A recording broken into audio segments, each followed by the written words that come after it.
Hello बच्चों, उम्मीद है आप फिट फाट होंगे और ज़बरदस्त तरीके से अपनी प्रिपरेशन कर रहे होंगे क्लास 12 बोर्ड्स की। आपको सपोर्ट करने की सीरीज़ में ये PYQ सीरीज़ है और आज हम लोग डिस्कशन करने वाले हैं चैप्टर नंबर 10 का वेव ऑप्टिक्स का। तो वेव ऑप्टिक्स के PYQs करेंगे। इससे पहले के वीडियो देखने हैं तो उसके डिस्क्रिप्शन में मैं लिंक लगा दूंगा, क्लिक करके आप देख सकते हैं। तो और ये मैं जो डिस्कशन करने वाला हूं इसमें ये डिस्कशन बहुत ही सुपर डिटेल्ड डिस्कशन होगा, जिससे आप PYQs यानी जो प्रीवियस ईयर क्वेश्चंस हैं बहुत शानदार तरीके से लगा पाएंगे। तो चलिए बात स्टार्ट करते हैं। उससे पहले थोड़ा याद दिला देता हूं कि अगर आप ये चाहते हैं कि फिजिक्स आसान भाषा में आपको समझ में आए, वीडियो देख के आपके न्यूमेरिकल निकलने शुरू हो जाए, तो झट से अरविंद एकेडमी चैनल को सब्सक्राइब कर लीजिए फॉर टॉप क्वालिटी कंटेंट। चलिए बात को स्टार्ट कर लेते हैं। ये है अपना चैप्टर वेव ऑप्टिक्स बेटा, अरविंद सर PYQs, क्योंकि डिटेल्ड एक्सप्लेनेशन में करने वाला हूं। आपकी मदद के लिए मैंने क्या किया है, ऑल वीडियो लाइब्रेरी बना दी है, यानी सारे वीडियोस एक ही जगह लिंक के साथ। इससे फायदा क्या होगा कि आपको एक तो समय बचेगा, जो भी वीडियो पर्टिकुलर देखना जाके क्लिक करके देख सकते हैं, ढूंढना नहीं पड़ेगा। और दूसरी बात कि आपको यह भी पता रहेगा कि अरविंद सर कौन कौन से नई नई सीरीज आपके लिए लेके आ रहे हैं, क्योंकि लगातार मैं आपके लिए हार्डवर्क करता रहूंगा। तो देखिए यहाँ पे जैसे वन शॉट लिखा हुआ है, PYQ सीरीज है, डेरिवेशन सीरीज है, NCERT सॉल्यूशन सीरीज है, प्योर गोल्ड सीरीज है, और भी इंपॉर्टेंट क्वेश्चन है। कई सारी चीजें आप पा सकते हैं इस ऑल वीडियो लाइब्रेरी के अंदर। और यहां पर आके आप क्लिक करेंगे प्ले बटन को, लिंक को, तो बस ये चालू हो जाएगा वीडियो, आसानी से आप देख पाएंगे जो भी आपको देखना है। यहां पर पहुंचेंगे कैसे, उसके लिए दो तरीके हैं। एक तो है अरविंद एकेडमी के होम पेज पे चले जाएं।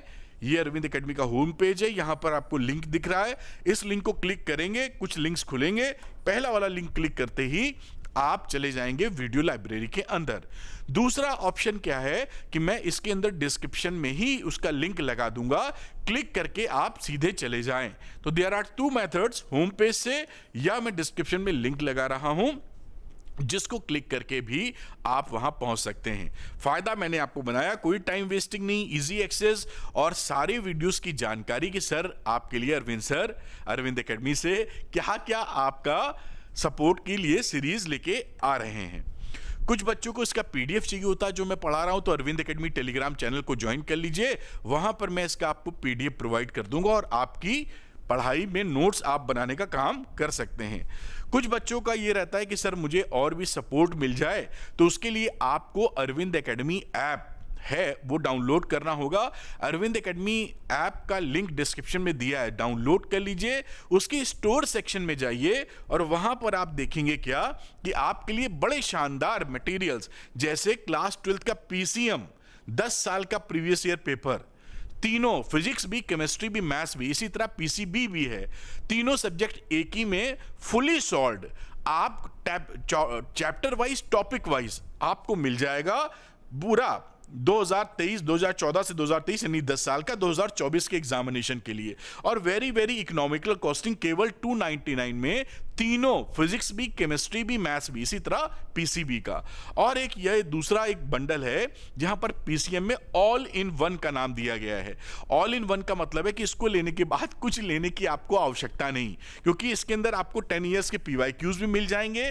इसके अलावा प्रैक्टिस के लिए 1000 MCQ हैं, बहुत सारे असर्शन रीजनिंग है, 150 केस स्टडी हैं, 15 सैंपल पेपर हैं। यानी इसको लेने के बाद आप पूरी तरीके से, और तीनों सब्जेक्ट हैं इसके अंदर PCM, ये यहां पर ये देखिए तीनों सब्जेक्ट हैं यहां पर PCM, फिजिक्स का भी, केमिस्ट्री का भी, मैथ्स का भी।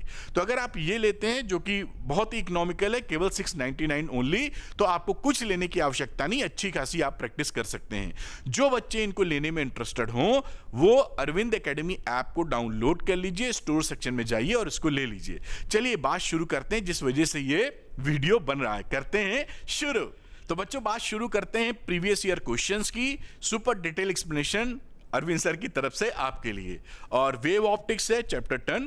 शुरू करते हैं और पहला लिखा है, a plane wave front is incident on a concave mirror. ये देखिए कॉनकेव मिरर है और यहां पर कोई प्लेन वेव फ्रंट, ये प्लेन वेव फ्रंट ये इसके ऊपर फॉल कर रहा है। ठीक है, आगे क्या पूछता है, of concave mirror of radius of curvature R, इसका रेडियस ऑफ कर्वेचर कितना है बेटा आर। आगे कह रहा है the radius of curvature of reflected होगा वेव फ्रंट, क्योंकि ये मिरर है तो रिफ्लेक्शन ही होगा, तो रिफ्लेक्टेड जो वेव फ्रंट है उसका आर कितना होगा। तो आप जानते हैं कि वेव फ्रंट के परपेंडिकुलर डायरेक्शन में रे चलती है, ये आपको और हमको नॉलेज बड़ी अच्छी तरीके से है। और ये जब यहाँ फॉल करेगी तो ये कहाँ जाके मिलेगी, इसके फोकल पॉइंट पर, है ना, इसके फोकल पॉइंट पर। और ये फोकल पॉइंट का डिस्टेंस का रिलेशन क्या होता है, F is equal to R/2, ये भी हम जानते हैं, दिस इज F। तो ये जो यहां कर स्फेरिकल वेव फ्रंट मिलती हैं, ये इस तरह से यहां आ जाती हैं स्फेरिकल वेव फ्रंट, ये देखिए ये रे यहां पे जा रही हैं ऐसे, और ये कन्वर्जिंग स्फेरिकल वेव फ्रंट होंगी, लेकिन इसका कर्वेचर कितना होगा, मिलनी तो यही है, तो ये सेंटर हो गया ना, तो इसका रेडियस ऑफ कर्वेचर हो गया R/2। भाई इसका सेंटर ऑफ कर्वेचर कितना रहा R/2, ये जाके कहां मिल जाएंगी, यहीं पर मिल जाएंगी। बात पकड़ में आपको आई होगी। तो जो वेव फ्रंट हैं इनका आर कितना रहा R/2, क्योंकि सब कहां मिलनी, फोकस पर, और इस मिरर का तो साहब सी होता है दूर, विच इज 2R के बराबर। तो क्योंकि ये एफ पर मिल रही है तो उसका कर्वेचर कितना होना चाहिए R/2, तभी क्योंकि यहां जो वेव निकलेगी R/2 की निकलेगी, वो कन्वर्ज करके यहां पर मिल जाएगी। तो इसको भी आप नोट कर लीजिए। अच्छा, इसका ऑप्शन क्या रहा, ऑप्शन इज सी, ये इसका ऑप्शन है। आगे की बातचीत करते हैं, इसको ध्यान रखिएगा, ये जो रे फोकस में मिलती है तो this distance is R/2 and this is the radius of spherical wave front जो रिफ्लेक्ट हो चुकी हैं। खैर चलिए आगे की बातचीत को बढ़ाते हैं, नेक्स्ट क्वेश्चन लेते हैं। मेरे ख्याल से ये आप नोट कर चुके होंगे पॉज करके। अगले क्वेश्चन की तरफ आते हैं। लिखा है In a Young's double slit experiment, the screen is moved away from the plane of slits. ये अगर स्लिट है यहां पर, तो इससे जो स्क्रीन पहले रखी थी, अब इसको हमने स्क्रीन को पीछे खिसका दिया है। ठीक यहां कहीं स्क्रीन ले आए। अब ये S1 S2 सोर्स था, ये स्क्रीन थी, मान लो ये डिस्टेंस पहले d रही होगी, अब ये बढ़ा के कुछ और कर दी, पीछे खिसका दिए। What will be its effect on the following? Angular separation पे क्या पड़ेगा of the fringes and fringe width पे क्या पड़ेगा, तो इफेक्ट इसका। तो एंगुलर सेपरेशन का वैल्यू क्या होता है, देखिए जो एंगुलर सेपरेशन होता है इसके अंदर, उसका फॉर्मूला होता है, आपने याद किया होगा, lambda by D, small D. Small D क्या है, इन सोर्स के बीच का डिस्टेंस। तो इसके अंदर कैपिटल डी का फैक्टर ही नहीं है। भाई कैपिटल डी का फैक्टर नहीं है तो डी बढ़ाओ या कम करो, इस पे क्या फर्क पड़ेगा, तो इस पे कुछ फर्क नहीं पड़ेगा, एंगुलर सेपरेशन पर रिमेन्स सेम। अब दूसरी बात देखते हैं। दूसरी बात में बोल रहे हैं फ्रिंज विड्थ। तो फ्रिंज विड्थ के लिए क्या हाल चाल है, फ्रिंज विड्थ, फ्रिंज विड्थ का फॉर्मूला जो बीटा लिखते हो वो लिखते हो डी लैम्डा बाई डी। अब अगर यू आर इंक्रीजिंग डी, क्योंकि आप पीछे खिसका रहे हैं, इसका क्या मतलब है, यू आर इंक्रीजिंग बीटा, तो बीटा विल इंक्रीज। बीटा का मतलब क्या है, fringe width.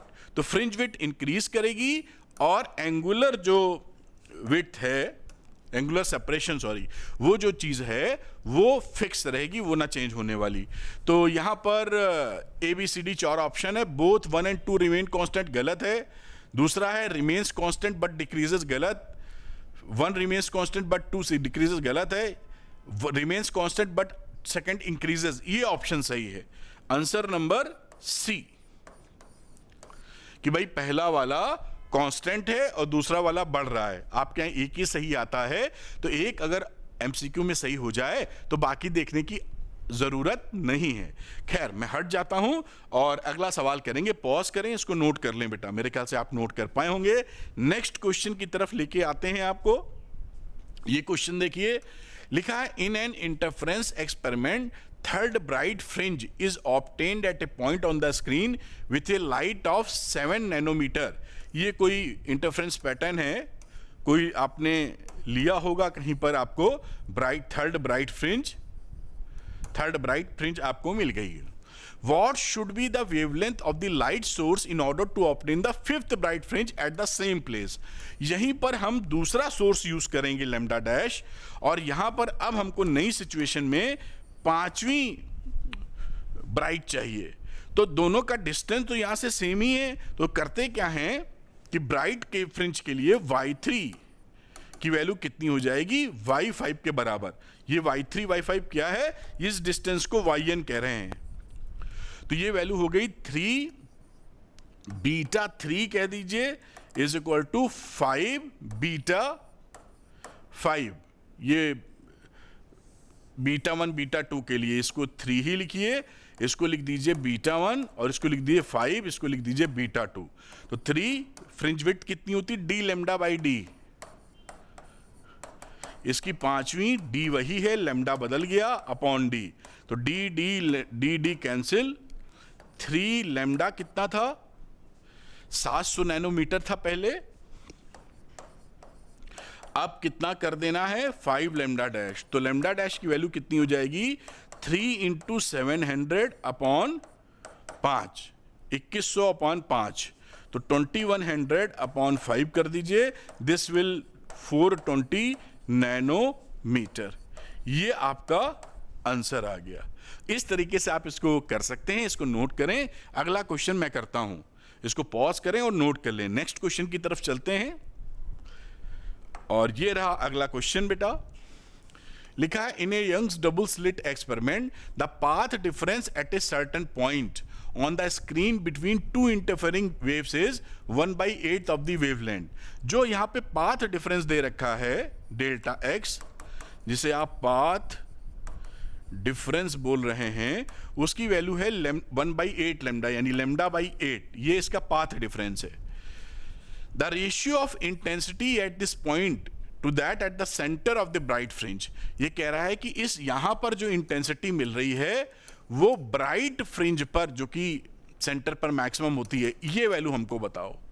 I upon I max. I max कहां है, सेंटर पर जो ब्राइट फ्रिंज मिल रही है। कहने का मतलब है आई मैक्स चाहिए आपको, सेंटर वाली की आई मैक्स होती है, ब्राइट फ्रिंज मिलती है। अब इससे हम फेज डिफरेंस निकाल लेते हैं। तो फेज डिफरेंस का भी फॉर्मूला आपको पता है, रिलेशन मतलब पता है इन दोनों में। इसकी वैल्यू होती है delta phi is equal to 2 pi upon lambda into delta x. तो 2 पाई बाई लैम्डा, और डेल्टा एक्स की जगह लैम्डा बाई 8 डाल दीजिए। तो डेल्टा फाई की वैल्यू कितनी मिल गई, आ जाएगा पाई बाई 4। अब एक बात जो आपको मैंने सिखाई है अपने वन शॉट में भी और डिटेल वीडियो में भी, आपको ध्यान रखना होगा कि अगर ये इंटरफ्रेंस पैटर्न जो हो रहा है यहां पर, इन दोनों से सेम इंटेंसिटी की वेव अगर निकल रही हैं, ये मान लीजिए आई नॉट है, ये आई नॉट है, सेम इंटेंसिटी की, तो फॉर्मूला जो बन जाता है वो बनता है I is equal to 4 I naught cos square 5/2। 5 है फेज डिफरेंस, और इसी को लिखते हैं I is equal to I max, क्योंकि ये 1 हो सकता है मैक्सिमम वैल्यू, और ये हो गया कॉस स्क्वायर 5/2। कई किताबों में डायरेक्ट ये फॉर्मूला आपको दिखाई नहीं पड़ता, तो आप देखते हैं फॉर्मूला कहां से आ गया। तो ये सारी चीजें मैंने आपको सिखा रखी हैं कि अगर दोनों से सेम इंटेंसिटी फॉल करेगी कहीं, तो आई निकालने का तरीका बड़ा आसान ये है। I is equal to 4 I not. 4 I not का मतलब है आई मैक्स, सेंट्रल फ्रिंज या ब्राइट फ्रिंज का इंटेंसिटी, इंटू कॉस स्क्वायर 5/2। अब यहां पर 5 हम निकाल चुके हैं, पाई/4 रख दीजिए। तो ये रहा आई मैक्स को नीचे ले लो बेटा, और ये रहा कॉस 5 का मतलब था पाई/4 अपॉन 2 और पूरे का स्क्वायर। तो ये कितना हो जाएगा यहां पर, पाई/8 कॉस पाई/8 का स्क्वायर। और ये वैल्यू अगर आप देखें तो ये वैल्यू हो जाएगी 0.9239 का होल स्क्वायर बराबर 0.853। ये आपका आंसर हो जाएगा। ये कॉस पाई/8 8 की जो वैल्यू आप यहां पर रख के चल रहे हैं। तो इस तरीके से इसको नोट कर लीजिए और मेरे ख्याल से आप ये समझ पाए होंगे। आगे चलते हैं बेटा हम लोग नेक्स्ट क्वेश्चन की तरफ। अब अगले क्वेश्चन पे आ गए। नेक्स्ट क्वेश्चन को देखते हैं। यहां पर लिखा हुआ है ए narrow slit is illuminated by a parallel beam of monochromatic light of wavelength lambda equal to 6000 angstrom and the angular width of the central maxima in the resulting diffraction pattern is measured. Central का diffraction pattern में आपको मालूम है कि जो central fringe होती है वो दुगनी चौड़ी होती है सेकेंडरी मैक्सिमा से, ये आपको अंदाजा है। when the slit is next illuminated by the light of wavelength lambda the angular width decreases by 30%। अब आपने क्या किया, लैम्डा को दिया बदल, है भाई ये कहानी है, ये सिंगल स्लिट वाली कहानी चल रही है। कोई एक लैम्डा लगाया और इसकी फ्रिंज की विड्थ निकाल ली ब्राइट वाले की, ये सिंगल स्लिट है। और इसके बाद क्या किया, दूसरा लैम्डा लगाया तो हमने देखा इसकी जो फ्रिंज विड्थ है सेंट्रल वाले की वो 30% से घट गई। अब क्या कह रहे हैं, calculate the value of the wavelength. हमको लैम्डा निकालना है कि नया वाला लैम्डा क्या है। तो जो एंगुलर विड्थ होती है, एंगुलर विड्थ सेंट्रल मैक्सिमा की, सेंट्रल मैक्सिमा की वो वैल्यू कितनी दी होती है बेटा, 2 लैम्डा बाई डी। ठीक, अब अगली बात देखिए, लैम्डा के लिए ये वैल्यू थी, ये कितने के लिए थी, लैम्डा बराबर 6000, कितना लिखा है 6000 एंगस्ट्रॉम के लिए ये वैल्यू थी। अब लैम्डा डैश के लिए क्या हो जाएगा, देखिए क्या है, new angular width with lambda dash 30% पहले से कम, तो 30% कम करेंगे तो क्या हो जाएगा, पहले का 70%, भाई किसी में 30% लेस करेंगे तो 70% बचेगा, तो इसका 70% बचा। 70% का मतलब होता है 70/100 या 0.7 लिख सकते हैं। ये बायो के भी बच्चे देख रहे होंगे इसलिए मैंने ऐसा लिखा है 0.72 लैम्डा अपॉन डी, ये वैल्यू आ गई। अब इसको आप कंपेयर कर दीजिए, लैम्डा डैश ये फ्रिंज विड्थ थी, सॉरी एंगुलर विड्थ थी, तो यहां पर मुझे लिखना चाहिए ये है एंगुलर, ये तो लिखा ही था उन पे, ये मत समझ जाना कि ये लैम्डा डैश, सही में लैम्डा डैश यहां लिखता हूं तब इक्वल का साइन लगाता हूं। ठीक है, अब यहां पर इक्वेट कर देते हैं, ये जो एंगुलर विड्थ थी ये कितनी थी, 2 लैम्डा डैश अपॉन डी के बराबर।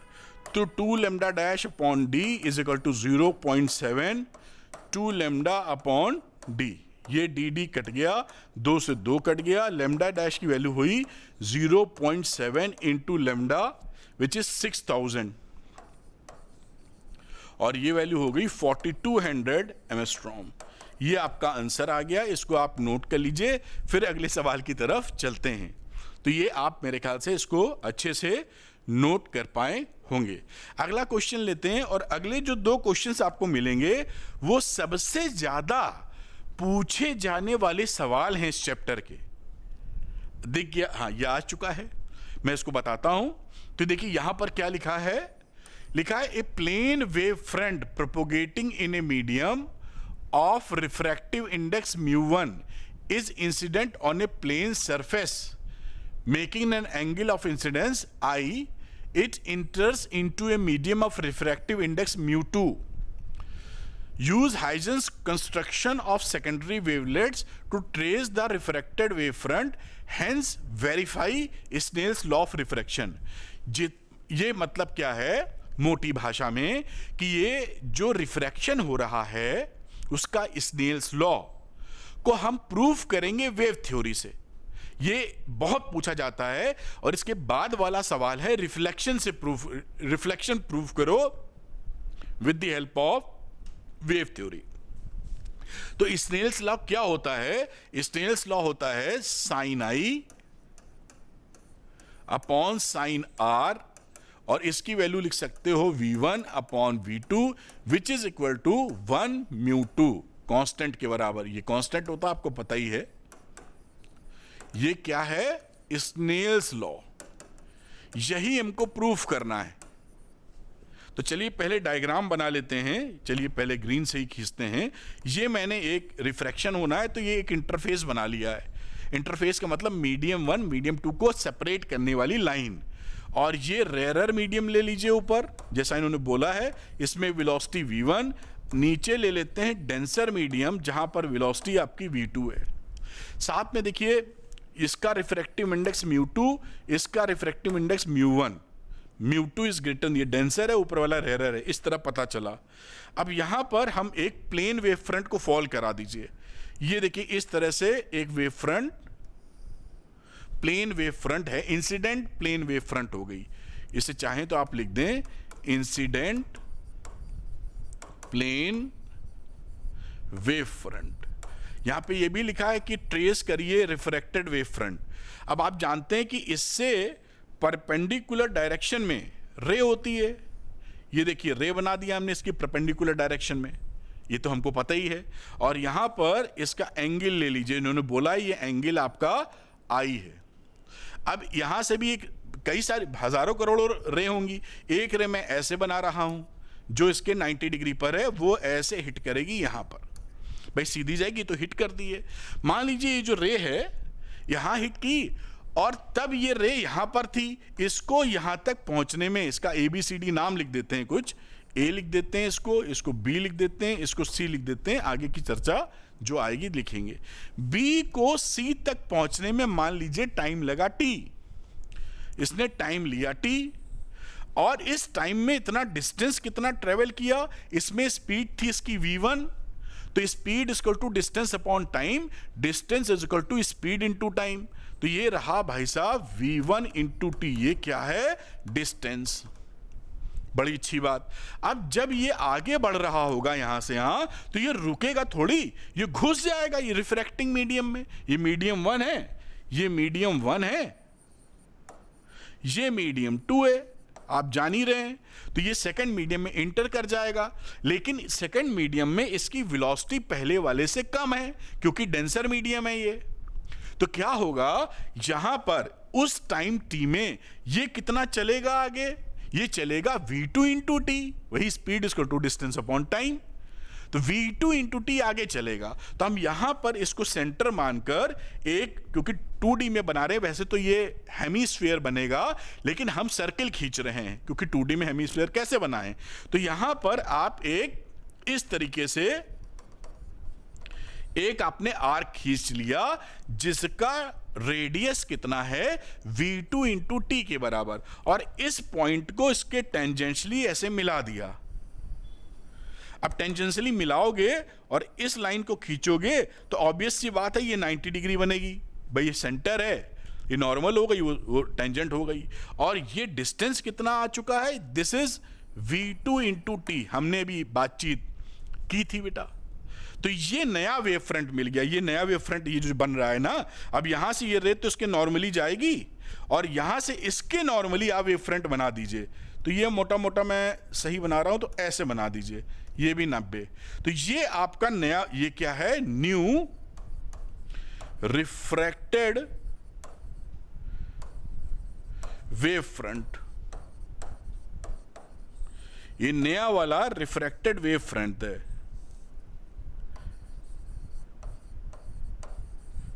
ये आपने ट्रेस कर दिया। तो पहला जो था कि आप ट्रेस कीजिए, वो मैंने ट्रेस कर दिया है। अब स्नेल्स लॉ प्रूफ करना। तो यहां पर सोचिए ये एंगल अगर आर है, ये सपोज करिए एंगल आर है, तो इसमें ये एंगल 90 है, तो ये 90 माइनस आर हो जाएगा। तो ये एंगल कितना हो जाएगा? अगेन आर, क्योंकि ये 90 है। यहां पर ये एंगल आई है, ये पूरा है देखिए 90, तो ये एंगल कितना हो गया? यहां पर बात करें 90 माइनस आई। भाई ये पूरा 90 है ना रे और वेव फ्रंट के बीच में, तो ये आई है तो 90 माइनस आई। ये नॉर्मल है तो ये भी पूरा 90 है, तो 90 माइनस आई, तो ये एंगल कितना हो गया? आई। देख पा रहे हैं? उम्मीद है आप इस बात को पकड़ पाए होंगे। बढ़िया। अब ये दो ट्रायंगल ऊपर और नीचे वाले लेके हम प्रूविंग कर लेंगे। चलिए करते हैं प्रूविंग। तो in right angle triangle ABC, A B C के अंदर ये ए है, बी है, सी है, इस ट्रायंगल में साइन आई ले रहे हैं हम लोग, तो यहां लिख दीजिए साइन आई। साइन आई का मतलब क्या होता है? परपेंडिकुलर अपॉन हाइपोटेन्यूज, तो perpendicular is V1 into T. ये देखिए ये आई है, ये परपेंडिकुलर हो गया, तो ये रहा V1 into T upon hypotenuse which is AC। बढ़िया, ये पहली इक्वेशन आ गई। अब आप करेंगे in second right angle, right angle triangle में ये वाला ट्रायंगल ले लीजिए ए, इसको दे दीजिए डी, ADC, इसमें ले लेते हैं साइन आर। तो अगर आपने साइन आर लिया तो दिस इज परपेंडिकुलर AD का मतलब है V2 into T upon hypotenuse which is again AC। Equation number 2। अब हम 1 इक्वेशन को 2 इक्वेशन से डिवाइड कर देंगे, तो हमने 1 को 2 से डिवाइड कर दिया और क्या मिला? Sine I upon sine R is equal to V1t upon AC, V2t upon AC। यहां पर AC कट गया, TT कट गया, V1 अपॉन V2। और ये देखिए यही स्नेल्स लॉ था, आपका प्रूफ हो गया कांस्टेंट 1 μ2, दिस इज कांस्टेंट, क्योंकि V1 अपॉन V2 क्या होता है? Refractive index of the medium. तो ये आपका हेंस प्रूव्ड। तो ये जो मैंने आपको लिखा है ना, स्नेल्स लॉ प्रूव्ड हो गया है। तो यहां पर ध्यान रखिएगा, रिफ्रैक्शन का केस और इसी का भाई रिफ्लेक्शन, ये थ्रू वेव ऑप्टिक्स से बहुत पूछा जाता है। आप समझ लीजिए हर साल आता है, इन दोनों में से कुछ ना कुछ हर साल मिलेगा आपको। तो ये आप नोट कर लीजिए इसी तरीके से, और सारी बात ऐसे कह दीजिएगा, मैंने बड़े प्यार से आपको समझा दिया है। अगला इसका रिफ्लेक्शन वाला पार्ट आएगा, उसको भी करेंगे। तो इसको आप मेरे ख्याल से नोट कर चुके हैं, आगे की बातचीत। अच्छा, इसको थोड़ा ऊपर कर देना चाहिए, जरा सा रह गया था, नोट कर लें। आप नोट कर पाए होंगे। चलिए अगली बातचीत को आगे बढ़ाते हैं।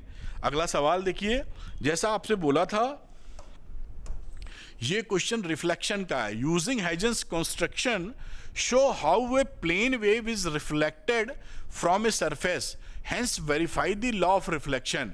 यहां एंगल आई बराबर एंगल आर को प्रूफ करना है, वेरीफाई करना है, और साथ में रिफ्लेक्शन दिखाना है। तो चलिए रिफ्लेक्शन के लिए कोई हम रिफ्लेक्टिंग मीडियम ले रहे हैं। This is reflecting medium. एक शीशा ले लिया, मिरर, ये मिरर है जिसमें रिफ्लेक्शन कराएंगे। अब यहां पर प्लेन वेव हमने हिट कराई, वैसे जैसे भी कराई थी, ये प्लेन वेव हो गई। इसका नाम दे दीजिए कुछ, अभी हम दे देते हैं। और इस पे रे जो जा रही होगी, रे कैसे जाएगी? इसके 90 डिग्री पर ये रे हिट की, और इधर वाली ने ऐसे हिट किया यहां जाके। इस वाले पॉइंट को ए बोल दो, इस वाले पॉइंट को हम बी बोल देते हैं, ये रिफ्लेक्टिंग सरफेस को एक्स वाई बोल देते हैं। बढ़िया।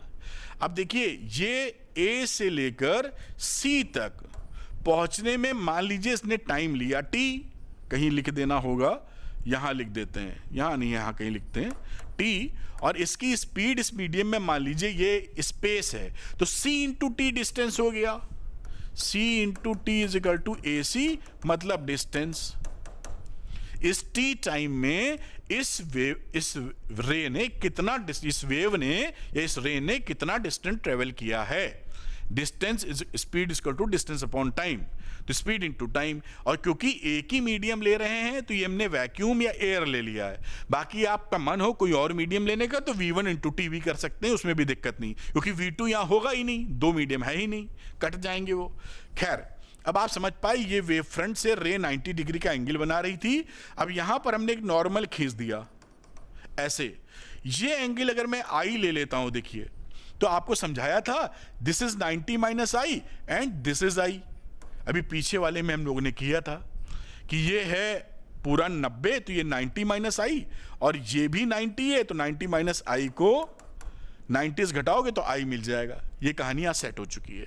अब ये रे यहां से रिफ्लेक्ट होगी, जब ये यहां थी तो ये यहां थी, ये इतना बढ़ गई तो ये रुकेगी थोड़ी, यहां से रिफ्लेक्ट होगी। अब हम क्या करते हैं, यहां से एक सर्किल खींचेंगे। वैसे ये हेमिस्फेयर होगा, है ना, लेकिन सर्किल खींच रहे हैं ट्रेस करने के लिए। उसका रेडियस कितना होगा, डिस्टेंस, इसका कितना डिस्टेंस, टाइम तो टी लगा है, स्पीड कितनी है c, तो c into T is the distance. हम यहां पर उठाकर सेंटर मानकर ऐसे एक यहां पर ये एक कर्व, एक सर्किल का आर्क खींच दिया, और ये डिस्टेंस आपको मालूम है। यहां से हम क्या करेंगे, इस पे टेंजेंट ड्रॉ कर देंगे, कलर को यही कर देते, चलो ये टेंजेंट ड्रॉ कर दी।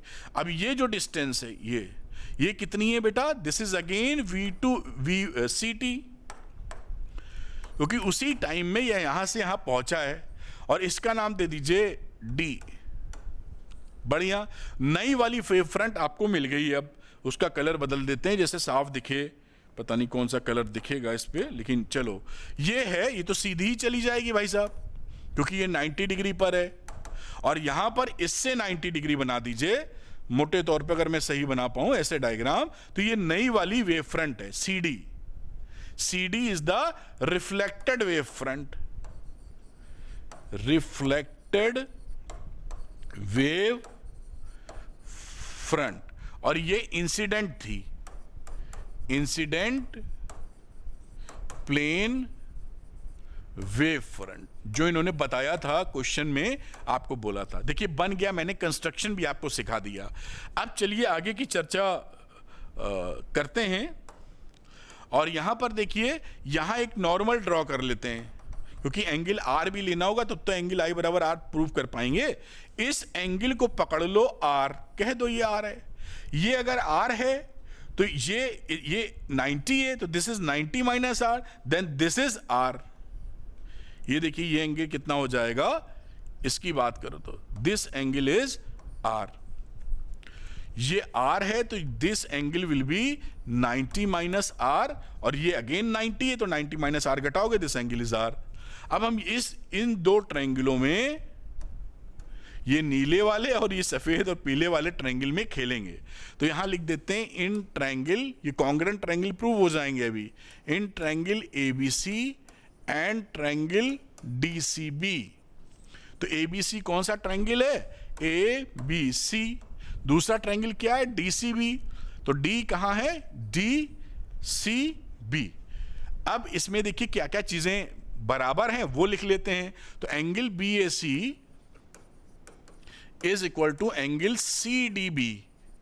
बी ए सी एंगल कौन सा है, बी ए सी 90 डिग्री है, फिर है सी डी सी, वो भी 90 है, तो each angle is 90, each angle is 90 degree, इसलिए ये आपस में बराबर हो गए। ये BC दोनों में कॉमन है, BC is common, geometry use कर रहे हैं।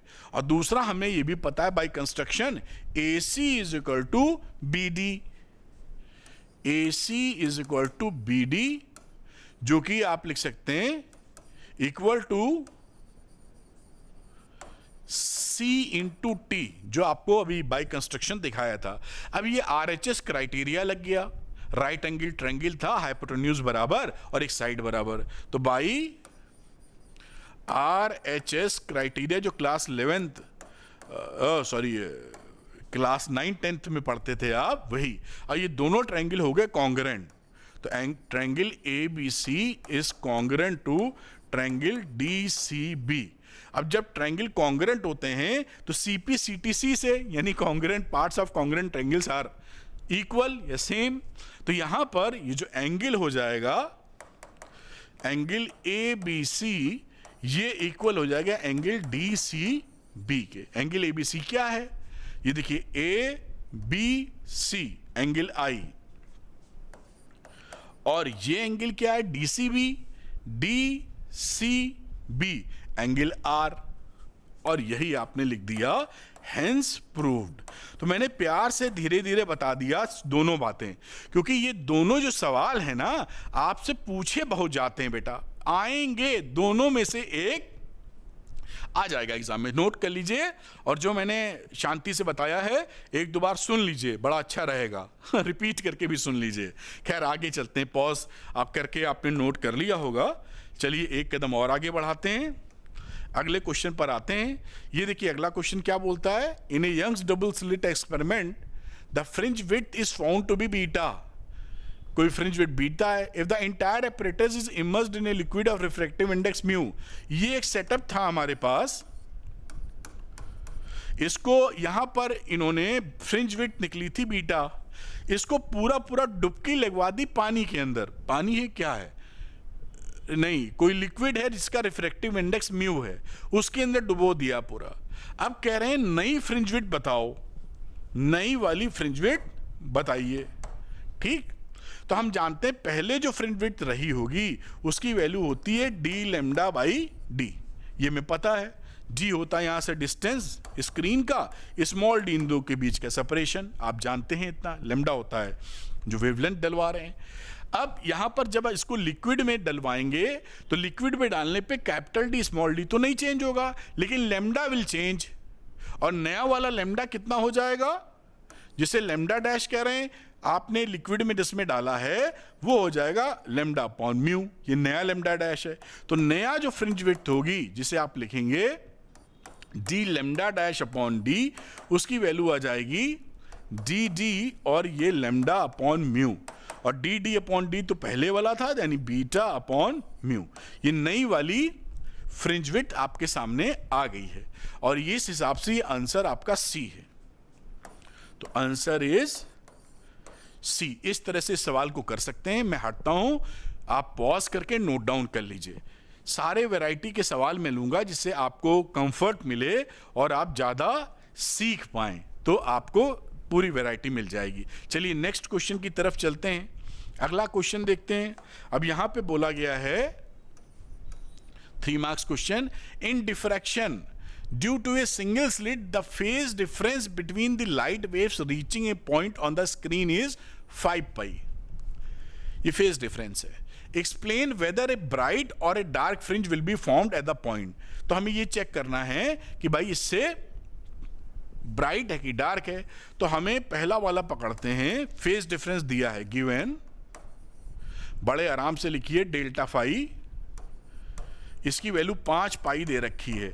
आप जानते हैं कि जो फेज डिफरेंस और पाथ डिफरेंस में रिलेशन होता है या फॉर्मूला होता है 2 pi by lambda into delta x, ये फॉर्मूला होता है या रिलेशन होता है। आप इसको ध्यान रखेंगे, आपको मालूम भी होगा, ऐसी उम्मीद कर रहा हूं। डेल्टा फाई नहीं मालूम, याद कर लो, 5 pi is equal to 2 pi upon lambda into delta x. तो यहां से डेल्टा एक्स कितना निकल आया, डेल्टा एक्स की वैल्यू हो गई 5 लैम्डा अपॉन 2। अब आप जानते थे ये odd multiple of lambda by 2 है, तो जब भी odd multiple of lambda by 2 होता है इन डिफ्रैक्शन, ये मैक्सिमा प्रोड्यूस करता है, क्योंकि जो मैक्सिमा मिलते हैं, मैक्सिमा इन डिफ्रैक्शन, मैक्सिमा इन डिफ्रैक्शन, ये इंटरफेरेंस का उल्टा होता है, इसमें ध्यान रखिएगा। वो odd multiples 2n+1 into lambda by 2 पर मिलते हैं, पाथ डिफरेंस अगर ये हो। तो यहां पर ये ऑड मल्टीपल है, तो हमें क्या चीज मिल जाएगी, यहां थोड़ा ऊपर करना पड़ेगा, हमें मिल जाएगा मैक्सिमा। ये रहा मैक्सिमा, जिसे आप लिख सकते हैं ब्राइट फ्रिंज। ये रही ब्राइट फ्रिंज, ये आपका पहले वाले का आंसर आ गया है। ठीक है, बहुत अच्छी बात है, समझ में आती है। सेकंड देखते हैं, what should the width a of a e slit be to obtain 8th maxima of the 2 double slit pattern slit separation D within the central maxima of the single slit pattern. अब देखिए क्या बोल रहा है, इस सवाल को कई बच्चे समझ नहीं पाएंगे, इसलिए क्यों, क्योंकि बोल रहा है कि मान लीजिए पहले हमें स्क्रीन पर इतना डिफ्रैक्शन के केस में सेंट्रल ब्राइट की विड्थ इतनी मिली थी। अब हमने क्या किया, डिफ्रैक्शन को हकाला और यहां इंटरफेरेंस चालू कर दिया।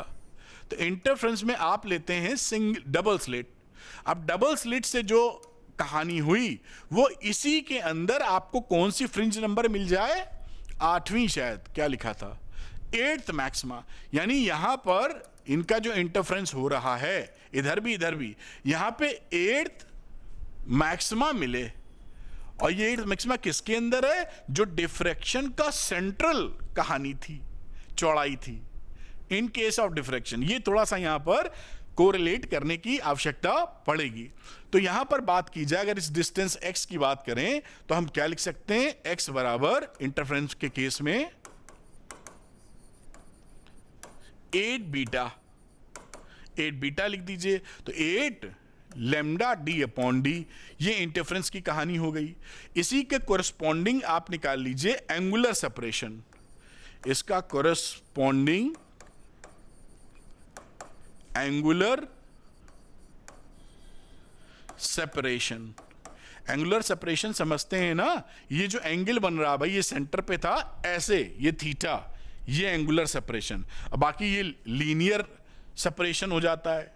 ठीक है, बात समझ में आपके आई होगी। तो theta will become x upon capital D, arc upon radius वाला फॉर्मूला लगता है इसमें, 8d अपॉन डी। ये हो गया। अब एंगुलर विड्थ सेंट्रल मैक्सिमा की ले लो, कलर बदल लेते हैं। नाउ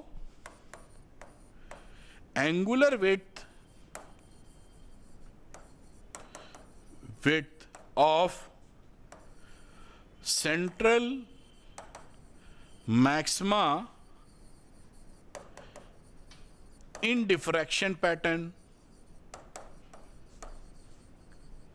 ठीक, यहां पर वैल्यू क्या होती है? मैं इसको लिख देता हूं, theta 2 is equal to 2 lambda upon A.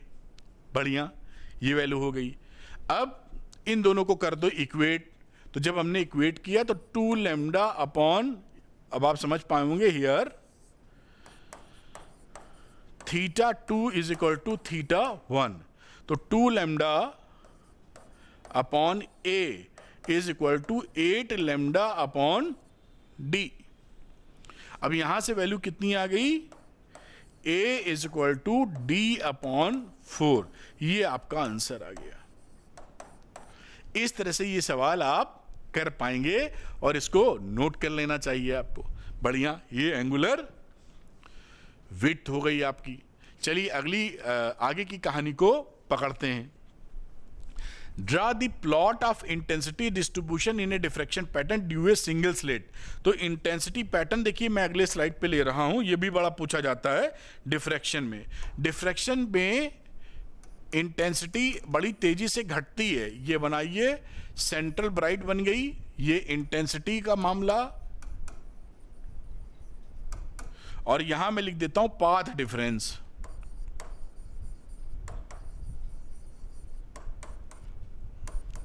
तो यहां में तो मिलेगा टॉप, मैं इसको, और इस तरीके से ये बहुत तेजी से घटते हुए चली जाएगी। ऐसे ही सेम चीज यहां मिलेगी, ऐसे घटा दीजिए, बल्कि और नीचे कर दीजिए इसको। और यहां जहां आपको अंधेरा मिल रहा है वो कहां मिलेगा? लैम्डा पर।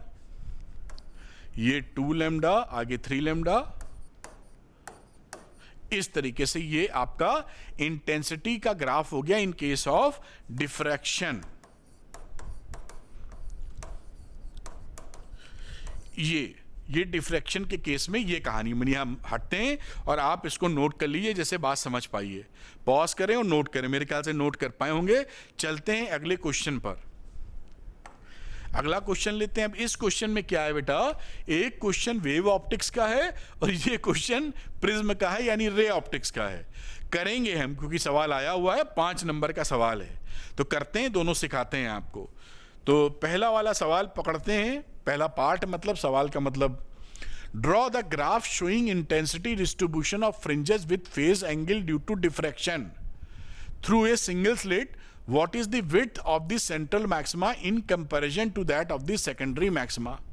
तो फेज एंगल के साथ पहले हमने पाथ डिफरेंस वाला खींचा था, तो यहां अगेन ढांचा वही, शेप वही आएगा। ये ऐसे करके आप इसके ग्राफ बना दीजिए। ये इंटेंसिटी की लाइन हो गई। ये जरूर एक्स वाई से जरूर आप शो करा करिएगा। और यहां पर जो आना है वो फेज एंगल आना है। फेज एंगल क्या मतलब, फेज डिफरेंस की बात कर रहे हैं, कहाँ कहाँ कितना मिलेगा। तो ये रहा 0 पर, ये रहा, ये है लेमडा बाई ए, ये है 3 lambda by A, 2 lambda by A, ये है 3 लेमडा बाई ए।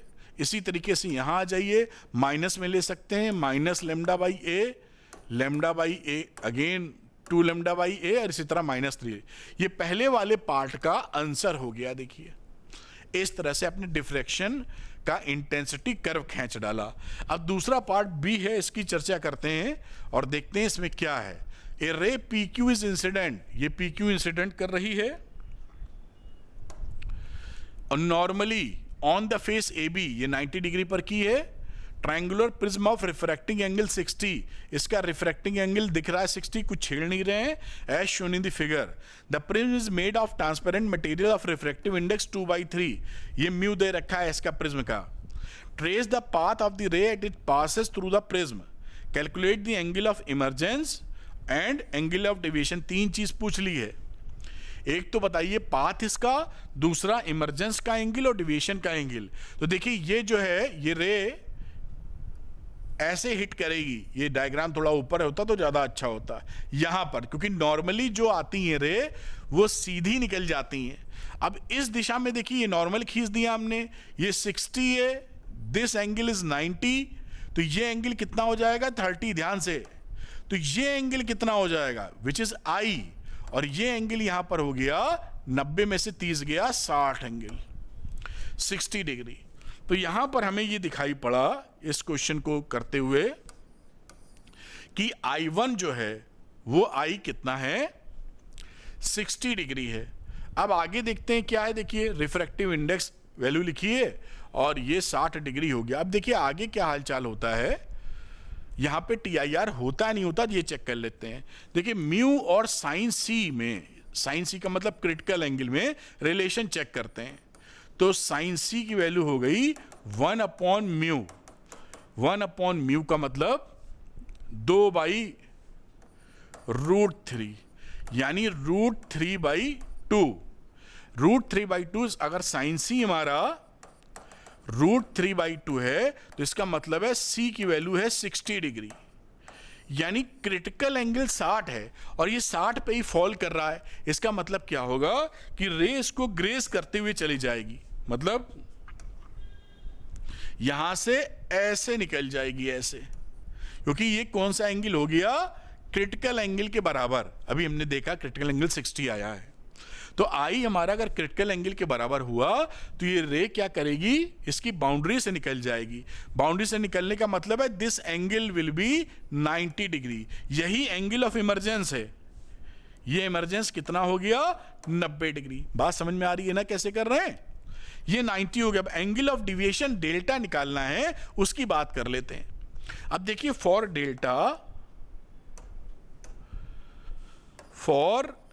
डेल्टा हमें एक रिलेशन पता है प्रिज्म के केस में कि angle I plus I dash is equal to A plus delta होता है। ये I क्या होता है, इंसिडेंट वाला एंगल, और ये I डैश क्या होता है, इमरजेंस वाला एंगल, डेल्टा है डिविएशन, और A होता है एंगल ऑफ प्रिज्म। तो यहां एंगल ऑफ इंसिडेंस कितना है बेटा, क्योंकि ये नॉर्मली आ रही है तो 0 है। नॉर्मल से नॉर्मल का क्या एंगल होगा, 0। एंगल ऑफ इमरजेंस है 90 डिग्री और एंगल ऑफ प्रिज्म है 60 डिग्री, तो डेल्टा क्या हुआ, तो डेल्टा विल बी 30 डिग्री। ये देखिए आंसर आ गया। तो 3 चीजों का आंसर दिया गया है यहां। एक तो ये पाथ ट्रेस किया है, दिस इज द आंसर। दूसरा emergence, this is the second answer, and this is the third answer. इस तरह से ये पूरा आप कंप्लीट कर सकते हैं। ध्यान रखिएगा बेटा कि एग्जामिनेशन में ये सवाल प्रिज्म वाले छाए रहते हैं, हर साल आते हैं, तो आपको आना चाहिए। मैं हटता हूं, इसको नोट कर लीजिए शांति से, जिससे क्लैरिटी मिल जाए। मैं धीरे धीरे एक एक चीज आपको समझा के आगे बढ़ रहा हूं। आगे चलते हैं और आगे भी आप क्या देखेंगे, अगले सवाल में फिर से इन्होंने क्या किया है, वेव ऑप्टिक्स और रे ऑप्टिक्स को एक साथ दे दिया।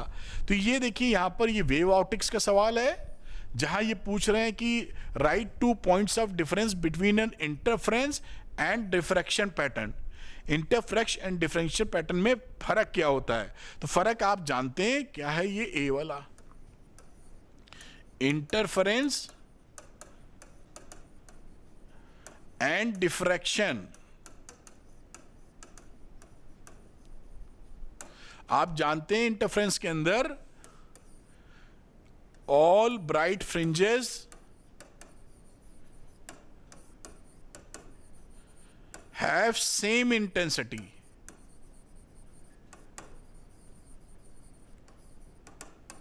यहां लिख दीजिए intensity is not same.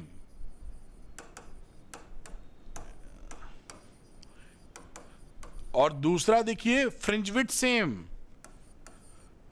All fringe width, चाहे वो डार्क की हो चाहे वो व्हाइट की हो ब्राइट की हो, all fringe width is same, are same. यहां क्या है, फ्रिंज विड्थ डिफरेंट, सेंट्रल की ये डबल है और बाकी सब सेम है।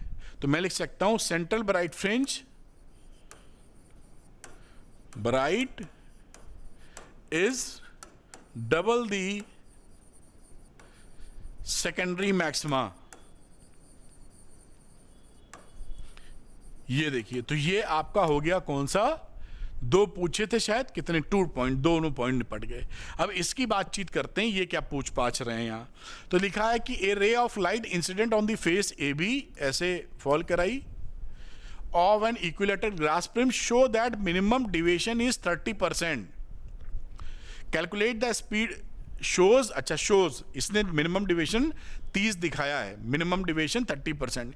Calculate the speed of light through the prism, हमें स्पीड ऑफ लाइट ये ऐसे नहीं जा रही है नॉर्मली, आप ऐसे फॉल करा दीजिए आप, क्योंकि इसमें एंगल थोड़ी लिखा हुआ है, ऐसे जा रही है। तो यहां पर देखिए आगे बढ़ाते हैं हम लोग, जो डाटा दिया है उसी से।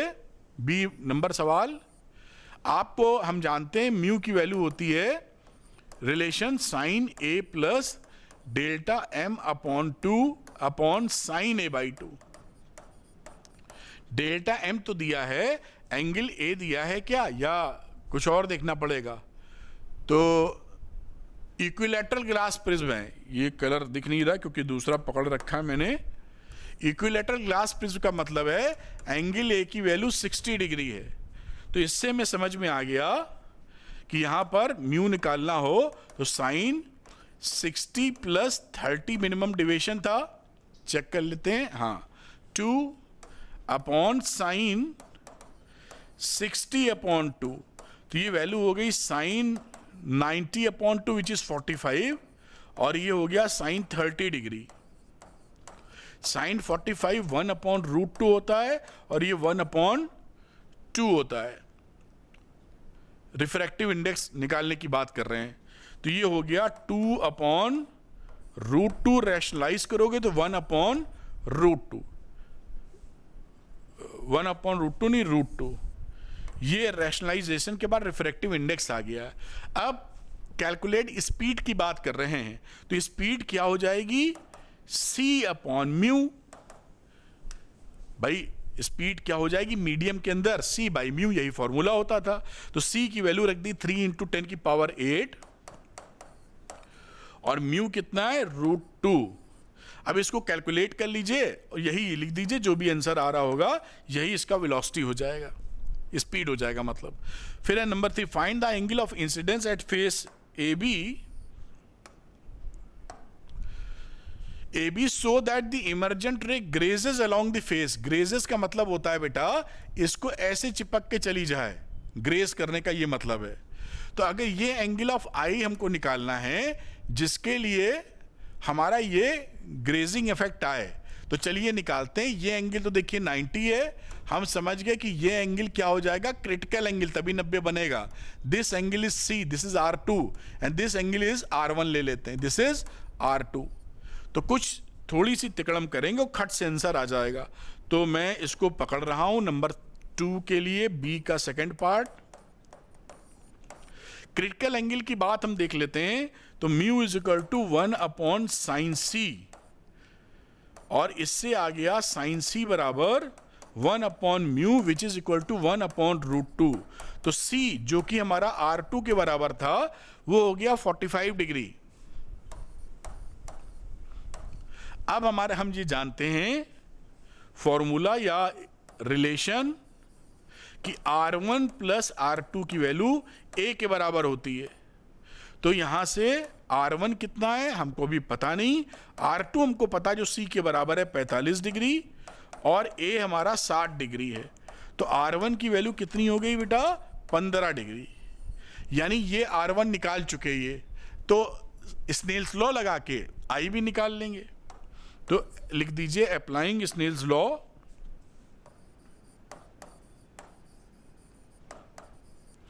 Snell's law at face AB।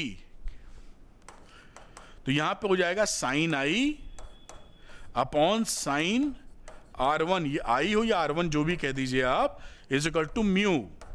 तो साइन I की वैल्यू पता नहीं है और ये mu into sine R1, mu है √2 और R1 कितना था 15 डिग्री। तो यहां पर I की वैल्यू कितनी आ गई देखो बेटा, बढ़िया सवाल है। I is equal to sine inverse √2 into sine 15 degree, ये आपका आंसर है।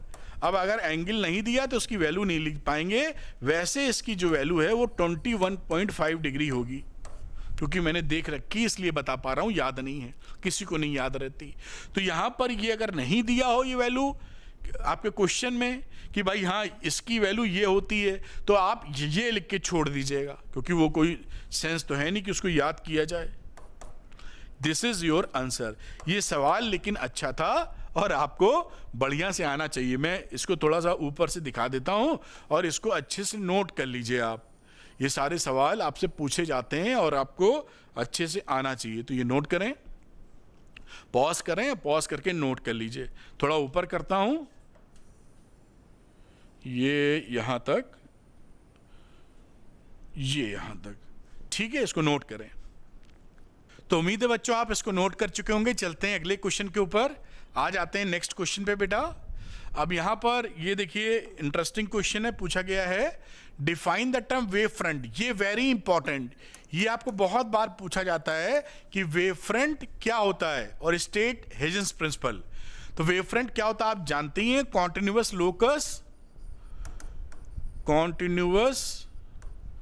Locus of all the particles of the medium, ये आपको याद होगा मैंने लिख दिया, चलिए, of the medium oscillating in same phase at any given time। ये आप ये इसको जरूर तैयार कर लीजिएगा, बहुत पूछा जाता है। और रही बात हजन्स प्रिंसिपल की, तो मैं लिख नहीं रहा हूं, बता रहा हूं आपको कि हजन्स प्रिंसिपल का जो आपने पढ़ा है वही यहां लिखना है। मतलब कि जो वेव फ्रंट होती है उसके हर point secondary disturbance, fresh source बन जाते हैं सेकेंडरी डिस्टर्बेंस के लिए, और उस तरीके से वो आगे डिस्टर्बेंस क्रिएट करते हैं और चारों दिशाओं में वो डिस्टर्बेंस आगे प्रोपोगेट होता है। और अगला स्टेप हमको उठाना हो कि भाई नेक्स्ट वेव फ्रंट कहां मिलेगी, तो फॉरवर्ड डायरेक्शन में, फॉरवर्ड मूविंग डायरेक्शन में एक कॉमन टेंजेंट खींच देते हैं जो हमें नेक्स्ट वेव फ्रंट मिलती है। हेजन्स प्रिंसिपल असली बात बताता क्या था, उसने यही बताया था कि वेव फ्रंट एक मीडियम में चलती कैसे हैं, ये मेन उसकी कहानी थी कि वेव फ्रंट प्रोपोगेट कैसी होती हैं, ये हेजन्स प्रिंसिपल था। तो आप पढ़े होंगे, इसको बढ़िया तरीके से बता दीजिएगा। अगली बात है consider a plane wave front incident on a thin convex lens. अब थिन कॉन्वेक्स लेंस पर एक प्लेन वेव फ्रंट आपकी पड़ती है, ये वेव फ्रंट मान लीजिए ये है, तो इसकी रे पड़ेंगी इसके परपेंडिकुलर। आप और हम जानते हैं ये wave front, plane wave front, और ये रेज हो गई। आगे कह रहा है proper diagram to show how the incident wave front traverses through the lens and after refraction focuses on the focal point of the lens given the shape of the emergent wave front. मान लीजिए रे आती हैं, यहाँ focus होती हैं, focus पे हो जाएंगी, फोकस फोकल पॉइंट हो गया। तो ये इसका जो वेव फ्रंट आता है अपने यहाँ, ये इस तरह का शेप लेके आता है और ये देखिए यहाँ पर आएगा, कन्वर्ज हो जाएगा फोकस पर। और ये किस तरह का शेप है? Spherical in nature. तो refracted spherical wave front, spherical wave front. तो ये आपको यहां मालूम होना चाहिए, जो मैंने आपको बता भी दिया है। इसको आप पॉज करके नोट कर लीजिए, इंपॉर्टेंट बहुत है, ऐसे आते हैं घुमा फिरा के। तो आप इसको नोट कर पाए होंगे, ऐसी उम्मीद कर रहा हूं। नेक्स्ट क्वेश्चन की तरफ हम लोग मूव करते हैं। अगला क्वेश्चन देखते हैं बेटा। इसमें बोला है define the term coherent sources. ये बहुत पूछा जाने वाला है और YDSC experiment, Young's double slit experiment, वो तभी हम कर ही पाते हैं, फ्रिंज तभी देख ही पाते हैं जब दोनों कोहेरेंट सोर्सेस हो। तो कोहेरेंट सोर्सेस किसे कहते हैं ये पूछ रहे हैं। Which are required to produce interference pattern Young double slit experiment. Coherent, मैं पूरी सेंटेंस नहीं लिख रहा हूं, कोहेरेंट सोर्सेस में दो बातें होनी चाहिए, सेम फ्रीक्वेंसी एमिट करे या वेवलेंथ। दो सोर्सेज हैं तो दोनों की फ्रीक्वेंसी सेम एमिट करे, पॉइंट नंबर 1। दूसरा, इसका जो फेज डिफरेंस है वो या तो 0 हो, आइदर 0 और कांस्टेंट फेज डिफरेंस।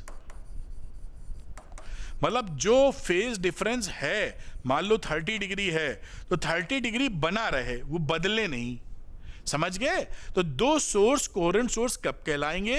या वो सेम फ्रीक्वेंसी एमिट कर रहे हो और उनके बीच का जो फेज डिफरेंस है या तो हो ही ना 0 हो, अगर है तो वो कांस्टेंट बना रहे, जितना भी है वो वही सेम रहे। इसको आप नोट कर लीजिए, इंपॉर्टेंट है। अगला चीज पकड़ते हैं हम लोग, पॉज करके आप नोट कर पाएंगे। Next question, write the conditions under which light source can be said to be coherent. ये कोहेरेंट की बात मैंने आपसे बता दी थी, सेम चीज रिपीट कर दीजिएगा। सेम फ्रीक्वेंसी और फेज डिफरेंस या तो 0 या कांस्टेंट, दोनों शर्तें होनी चाहिए कोहेरेंट सोर्स होने के लिए। नेचर में क्या कोहेरेंट सोर्स मिलते हैं? आंसर नहीं मिलते हैं, हमको लैब में बनाने पड़ते हैं एक ही सोर्स से, है ना। उसको इसीलिए आपने देखा होगा डबल स्लिट एक्सपेरिमेंट में एक सोर्स इधर रखते हैं और इसी के सेंटर में यहां पर एक दो सोर्स इसी से बनाते हैं। तो एक मदर सोर्स से हम इसके दो सोर्स बनाते हैं, तब ये कोहेरेंट होते हैं। अलग अलग नेचर में दो कोहेरेंट सोर्सेज उपलब्ध नहीं है, तो ये बात ध्यान रखिएगा। ठीक, why is it necessary to have coherent sources in order to produce an interference pattern? अगर इंटरफेरेंस पैटर्न में कोहेरेंट सोर्सेज नहीं होंगे, इसका बहुत डिटेल्ड आंसर भी दिया जा सकता है, मैं थोड़ा बता ही देता हूं। देखिए, आप इंटेंसिटी का फॉर्मूला पढ़े होंगे, I = I1 + I2 + 2 √ I1 I2 × cos phi। ये किसी भी पॉइंट पर जो आप पढ़ते हैं सब निकाला होगा। मान लीजिए P पॉइंट पर कितनी इंटेंसिटी होनी है इंटरफेरेंस की वजह से, इस फॉर्मूले से निकालते हैं। अगर सपोज करिए कोहेरेंट सोर्सेज नहीं हुए तो फाई बदलेगा, भाई यही तो मतलब है। अगर कोहेरेंट हो गए तो फाई कांस्टेंट होगा। If they are not coherent then phi will vary. अगर आप ये मान लें कि इसको छूट है, भाई वेरी कर रहा, माइनस प्लस दोनों वैल्यू ले लेगा, तो कॉस फाई की एवरेज वैल्यू क्या हो जाएगी? अगर ये वेरिएबल है, if phi is not constant, लिख देता हूं। नॉट कांस्टेंट का मतलब ही है वेरिएबल, ठीक। तो उस समय cos average value of cos phi, value of cos phi will be 0, क्योंकि प्लस वैल्यू भी लेता है माइनस भी लेता है, एवरेज 0 हो जाएगी। उस समय ये क्या बन जाएगा? I = I1 + I2। इसका क्या मतलब है? इसका मतलब है कि हर जगह सेम लाइट मिलेगी, I1 + I2। एक बल्ब लगाओ 100 वाट का, जितनी मिली, दूसरा लगा दिया 100 वाट का तो डबल हो गई, मतलब I1 + I2 हो गया, बात खत्म। इंटरफेरेंस पैटर्न नहीं मिलने वाला। तो इंटरफेरेंस पैटर्न तभी मिल पाएगा जब हमारा cos फाई में फाई कांस्टेंट हो, जिसकी वजह से कहीं पर इंटेंसिटी ज्यादा होगी मैक्सिमम, कहीं पर मिनिमम। ये जो पूछा था कि क्यों होने की जरूरत है नेसेसरी, ये मैंने बता दिया कि अगर cos फाई कांस्टेंट ना हुआ तो हमें इंटेंसिटी I1 प्लस I2 मिलेगी, जो एवरेज इंटेंसिटी होगी कि भैया हर जगह एक की रोशनी फैली हुई है। खैर मैं हटता हूं, इसको नोट कर लीजिए। अगला सवाल लेते हैं, पॉज करके इसको नोट करिएगा। नेक्स्ट क्वेश्चन की तरफ आ जाते हैं बेटा। इस क्वेश्चन को देखते हैं। In Young's double slit experiment, the path difference between two interfering waves at a point on the screen is 5 lambda by 2. ये path difference बता रहे हैं। Being wavelength of the light used, the dash dark fringe will be lie at this point. मतलब dark fringe कौन सी बनेगी? तो dark fringe के लिए हमने देखा था interference के अंदर lambda by 2 का odd multiple। यहां पे हमें डार्क फ्रिंज मिलती थी, n की वैल्यू शुरू करते थे 1 2 से। ठीक, अब ये इसको कंपेयर करो तो ये कौन सा नंबर आ रहा है? अगर n1 पुट करोगे तो नहीं आएगा, 2 पुट करोगे तो आएगा क्या? तब भी नहीं आएगा, 2 पे 3 आ जाता है। 3 पुट करोगे for n is equal to 3, we will get x is equal to 5 lambda by 2। 3 put करोगे 6 माइनस 1 5 लैम्डा बाई 2। तो यहां पर थर्ड, ये आंसर क्या हो गया? Third dark fringe interference pattern में। इस तरह से सवाल किया जा सकता है, ऐसे पकड़ के इसको करिए। मैं अगला सवाल लेता हूं, ये नोट कर, पॉज करके नोट कर चुके होंगे आप, ऐसी उम्मीद कर रहा हूं। अगले क्वेश्चन की तरफ हम लोग मूव कर गए हैं। लिखा write the conditions on path difference under which constructive destructive interference occur in Young's double slit experiment. ये पाथ डिफरेंस में होता है even multiple of lambda by 2। मैंने इस तरह याद कर रखा है 2n इंटू लैम्डा बाई 2, या इसे आप n लैम्डा कह सकते हैं। n की वैल्यू क्या होगी? 0 1 2 एंड सो ऑन। और ये क्या है? ब्राइट के लिए, कंस्ट्रक्टिव के लिए वर्ड यूज किया इन्होंने, कंस्ट्रक्टिव। कंस्ट्रक्टिव के लिए ये पाथ डिफरेंस है, पाथ डिफरेंस। और डिस्ट्रक्टिव के लिए हमारा डेल्टा एक्स हो जाता odd multiple 2n minus 1 lambda by 2। n की वैल्यू शुरू हो जाएगी कहां से? 1 से। यहां ये वेयर बात खत्म। यही पूछी थी, आपको मालूम ही होगा, नहीं मालूम तो याद कर लीजिएगा। मैं ये मैंने आपको जो पढ़ाया था उस तिकड़म से, ऐसे लैम्डा बाई 2 का even multiple bright fringes, odd multiple lambda by 2 का डार्क फ्रिंजेस। बात खत्म। अगर n लैम्डा याद करेंगे तो एक जैसी समानता नहीं होती, याद करने में थोड़ा पैटर्न बनाने के लिए मैंने ऐसे कर रखा है। खैर आप इसको नोट कर लीजिए, कोई समस्या नहीं, जैसे भी आप याद कर पाए या समझ पाए हो। पॉज करके नोट कर चुके होंगे। अगले क्वेश्चन की तरफ बढ़ते हैं बेटा। लिखा है यहां पर if one of two identical slits producing interference in young experiment is covered with a glass. अब यहां पर क्या हुआ, ये जो एक्सपेरिमेंट हम कर रहे थे S1 S2 से, एक के सामने कुछ ग्लास से कवर कर दिया है, तो इसकी जो इंटेंसिटी है वो 50% से रिड्यूस कर गई। अगर इसकी I1 थी, इसकी I2 थी, तो I2 is equal to 50% of I1। पहले सेम जा रही थी, अब 50% का मतलब होता है 0.5 I1। तो आप I1 को क्या लिख सकते हैं? 0.5 को 1/2 मैं लिख ही दूं, क्योंकि बायो वाले बच्चे होंगे तो कंफ्यूज ना कर जाएं। तो 0.5 को 1/2 लिख सकते हैं, तो I1 की वैल्यू 2I2 आ गई। बढ़िया। अगर ये ना होता तो दोनों से ये मान लेते कि सेम इंटेंसिटी है, 2 आइडेंटिकल स्लिट्स लिख रहे हैं, सेम निकलती। अब नहीं निकल रही। Find the ratio of the maximum and minimum intensity fringe with in the interference pattern. अब यहां पर आप ये फॉर्मूला जानते हैं कि I max upon I minimum जो पूछा है उसकी वैल्यू होती है √I1 प्लस √I2 का whole square upon √I1 minus √I2 का होल स्क्वायर। अब यहां से I1 is equal to 2I2 put कर दो, तो ये वैल्यू हो गई यहां पे 2I2 का रूट प्लस √I2। यहां भी इसी तरीके से 2I2 माइनस I2 का अंडर रूट। अब ये देखिए √2 बाहर कर दो, I2 कैंसिल हो जाएगा, तो ऊपर आएगा √2 + 1 का स्क्वायर अपॉन √2 - 1 का होल स्क्वायर। यहां से √2 अलग कर लो तो सब √2 मिल अंडर रूट i2 मिल रहा है, ऊपर नीचे कैंसिल हो जाएगा। तो ये √2 प्लस √2 माइनस 1, इसको जब सॉल्व करोगे तो यू विल गेट अप्रोक्सीमेटली 34। ये कहानी हो गई इसकी। आगे देखते हैं, what kind of fringes do you expect to observe if white light is used instead of monochromatic light. देखिए यहीं पे समझा देते हैं, अगर आप इसकी जगह व्हाइट लाइट यूज करेंगे, मोनोक्रोमेटिक नहीं करेंगे, तो यहां पर आपको मिलेगा सेंटर पर व्हाइट कलर। क्यों? क्योंकि दोनों से जो S1 S2 निकल रहा है उसमें कोई पाथ डिफरेंस नहीं है। जब पाथ डिफरेंस नहीं होगा तो सातों कलर का मैक्सिमा होगा, और सातों कलर जब मिल जाते हैं मैक्सिमम इंटेंसिटी के साथ तो वो कौन सा कलर प्रोड्यूस करते हैं? व्हाइट।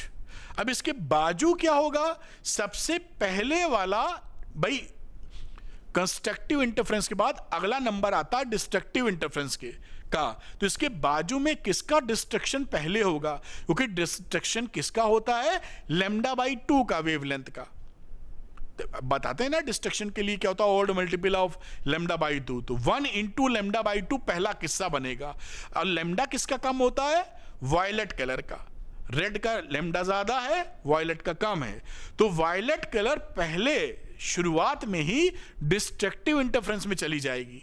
अगर वायलेट कलर डिस्ट्रक्टिव इंटरफेरेंस में गया तो प्रोमिनेंस या डोमिनेंस रेड कलर का बढ़ जाएगा, तो आपको इसके आजू बाजू यहां पर रेड कलर नजर आएगा, थोड़ा, इतना गाढ़ा तो नहीं, रेड, और उसके थोड़ी दूर बाद आपको वायलेट कलर नजर आएगा, उसका डोमिनेंस बढ़ जाएगा, और उसके बाद पूरी व्हाइट लाइट बिखर जाएगी, मतलब पूरी सब मिल जाएंगे आपस में, व्हाइट ही दिखेगी आपको।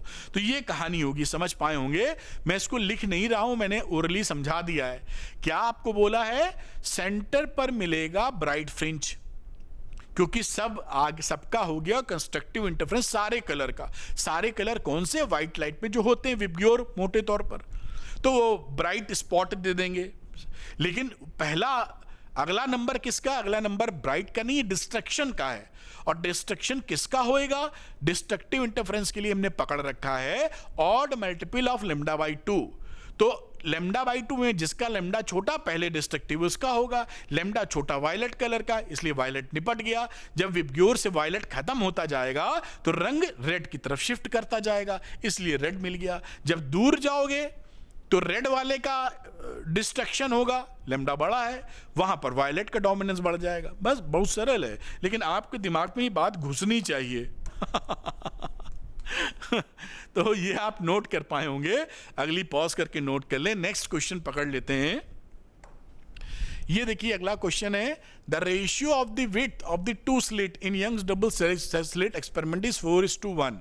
यहां ये बात ध्यान रखिएगा, जो I1 I2 होता है वो स्लिट विड्थ के प्रोपोर्शनल होता है। स्लिट विड्थ को ω1/ω2 से दिखा रहे हैं, यहां पर इसकी वैल्यू 4/1 दे रखी है। अगर ये नहीं पता तो नोट कर लीजिए आप, हो सकता है ना पता हो। Evaluate the ratio of intensity as maxima and minima in interference pattern. अब इसी का ये रेशियो देखिए, I1 = 4I2 हमको मिल गया।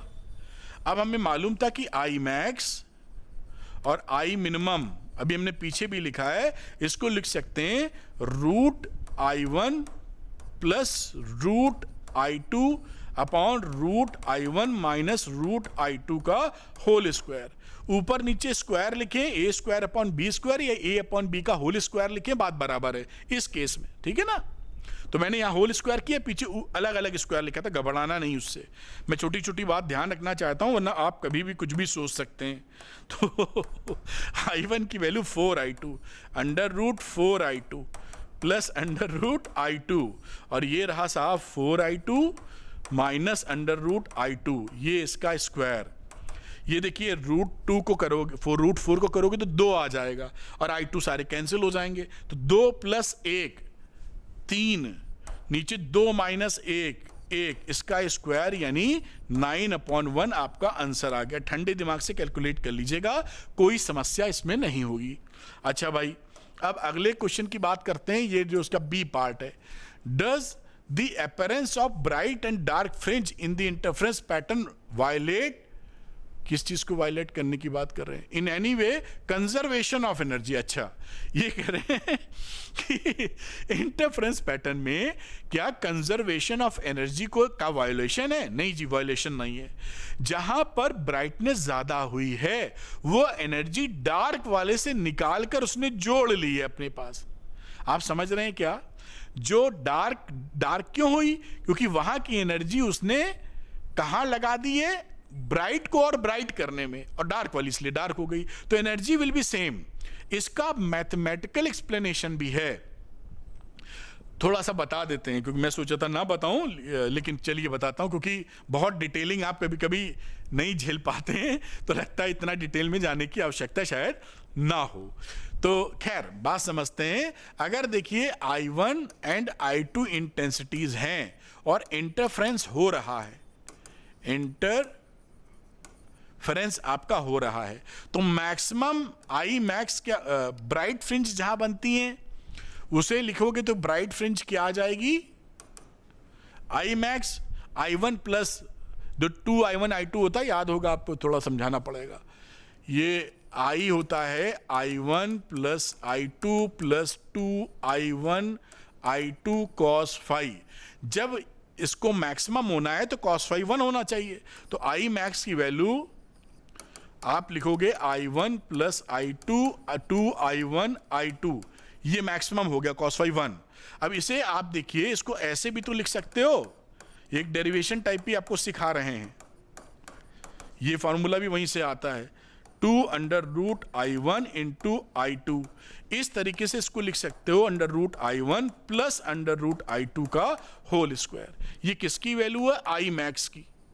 इसी तरह I मिनिमम जब निकालोगे तो cos phi -1 होना चाहिए, तो ये वैल्यू हो जाएगी under root I1 minus under root I2 का whole square.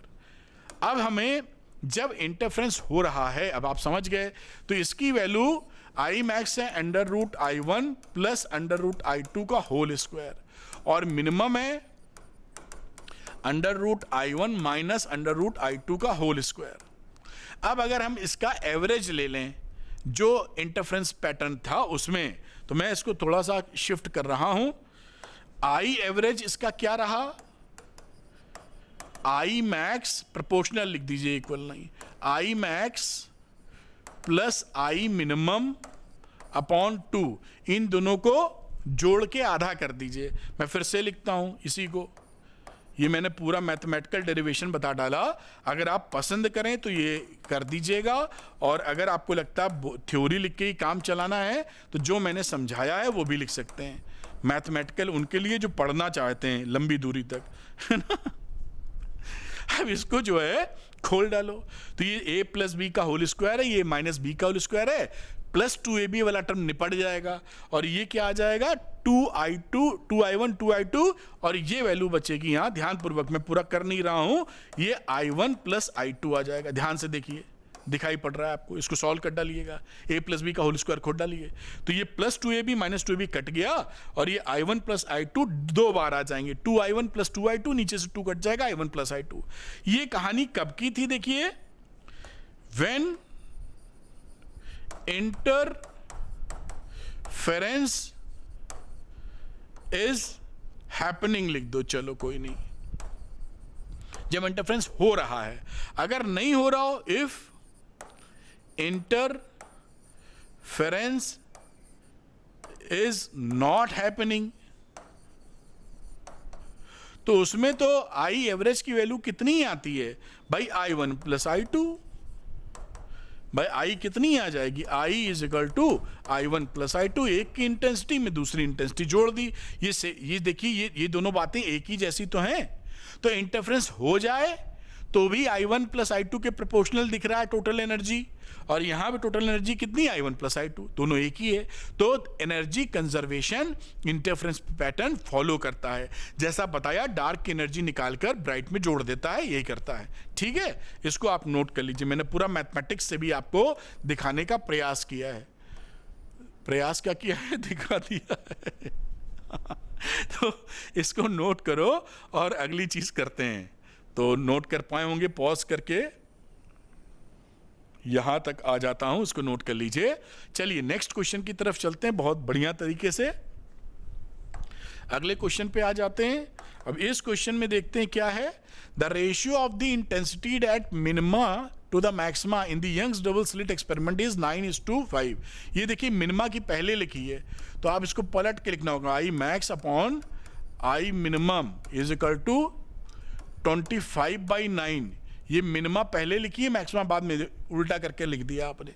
Find the ratio of the widths of the two slits. देखिए रेशियो विड्थ का मतलब है I1 I2 का मतलब होता है ω1 अपॉन ω2। हमें ω1 अपॉन ω2 निकालना है, यानी I1 I2 का रेशियो निकालना है। तो यहाँ आई मैक्स, ये इंटेंसिटी किसके बराबर होती है, √I1 plus √I2 upon √I1 minus √I2 का होल स्क्वायर के। आई मैक्स अपॉन आई मिनिमम, ऐसे सवाल बड़े पूछे जाते हैं। ये है 25/9। रूट ले लीजिए तो √I1 plus √I2 upon √I1 minus √I2 की वैल्यू हो गई 5/3। क्रॉस मल्टीप्लाई कर दीजिए तो कंपोनेंडो डिविडेंडो भी लगा सकते हैं, लेकिन आप भूल जाते हैं ना, इसलिए नहीं लगा रहे, झट से हो जाएगा। 10th क्लास में पढ़ा था आपने, जब रेशियो ऐसे दिए हो तो ऐसे a+b a-b तो कंपोनेंडो डिविडेंडो लगा देते हैं, लेकिन हम भूल ही गए होंगे किससे कंपोनेंडो डिविडेंडो बोलते हैं, तो मैं नहीं लगा रहा हूँ, क्रॉस मल्टीप्लाई कर रहा हूँ। 3√1 प्लस 3√2 इज इक्वल टू 5 से मल्टीप्लाई करो 5√1 माइनस 5√I2। इसको सॉल्व कीजिए, 5 को इधर ले जाएंगे और 3 को इधर, तो ये 8 आ जाएगा। I2 is equal to 2√I1। थोड़ा सा नीचे करता है।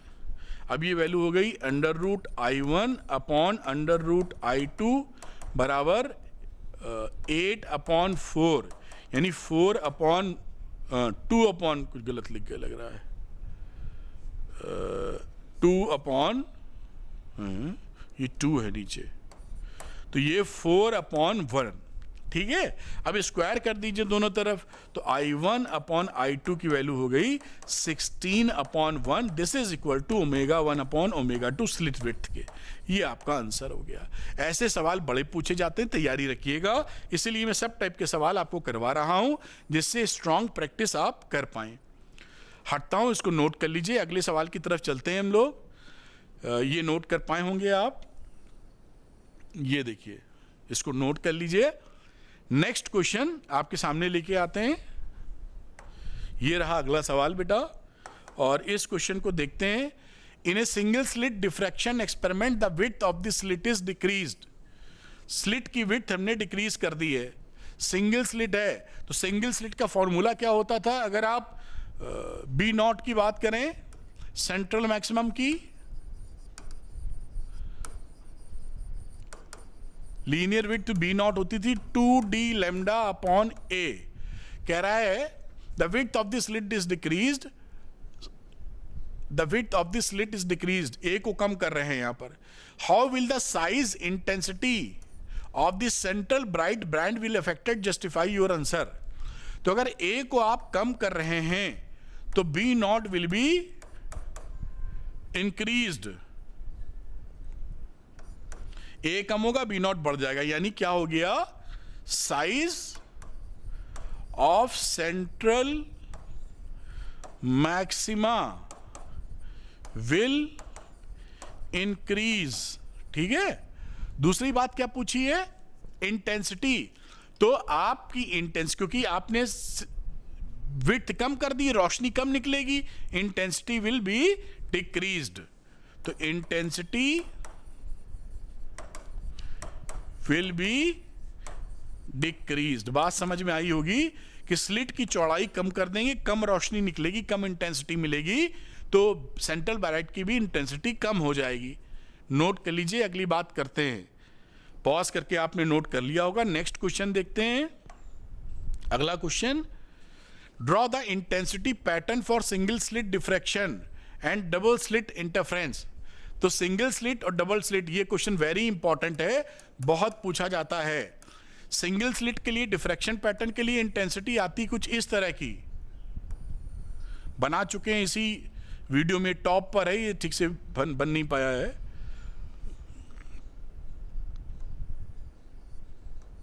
ऐसे मान लीजिए, और ये आगे जगह नहीं है तो आगे आप ऐसे कम होती चली जाएगी, ये और कम कर दो, और यहां पर ये वैल्यू पाथ डिफरेंस में लैम्डा है, ये 2 लैम्डा है, इसी तरीके से ये लैम्डा है, ये 2 लैम्डा है, ये 3 लैम्डा है, ये 0 है, ये इंटेंसिटी है। ये कहानी किसकी है? डिफ्रैक्शन की। ये क्या है? Path difference. ये इसके बाद बनाइए अगला इंटरफ्रेंस का, तो इंटरफ्रेंस का मैं येलो कलर से बना देता हूं। इंटरफ्रेंस में इंटेंसिटी सेम बनी रहती है, तो अगर मैं इसको इतनी हाइट देता हूं, ऐसे ऐसे बना दें आप,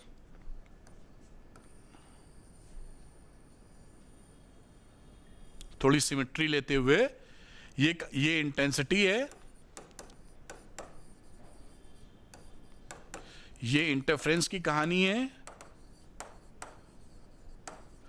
और 0 लैम्डा यहां पर, ये लैम्डा पर यहां पर इस तरीके से लैम्डा बाई 2 का ऑड मल्टीपल, ये लैम्डा नहीं होगा, यहां पर इंटेंसिटी खत्म है, तो ये लैम्डा बाई 2 का odd multiple, lambda by 2, 3 lambda by 2, और ऐसे आपको दिखाई पड़ेगा। इंटरफ्रेंस में क्या होता है? लैम्डा बाई 2 के ऑड मल्टीपल पर आपको डार्क फ्रिंजेस मिलती हैं, और यहां पर इसका उल्टा रहता है, तो यहां पर डार्क मिल रही है, यहां ऑड मल्टीपल पे आपको ब्राइट मिलेंगी। तो ये यहां पर दोनों, ये वेरी इंपॉर्टेंट स्लाइड है आपके लिए, बहुत पूछी जाती है, ठीक है। आगे है straight to difference between interference and diffraction. ये पहले आपको बता चुके हैं इसी सेशन में, लिख दीजिएगा कि सेम इंटेंसिटी रहती है इंटरफ्रेंस में, इसमें नहीं रहती, फ्रिंज विड्थ भी अलग अलग रहती है, सेंट्रल ब्राइट डबल, और इंटरफ्रेंस में तो सेम ही रहती हैं।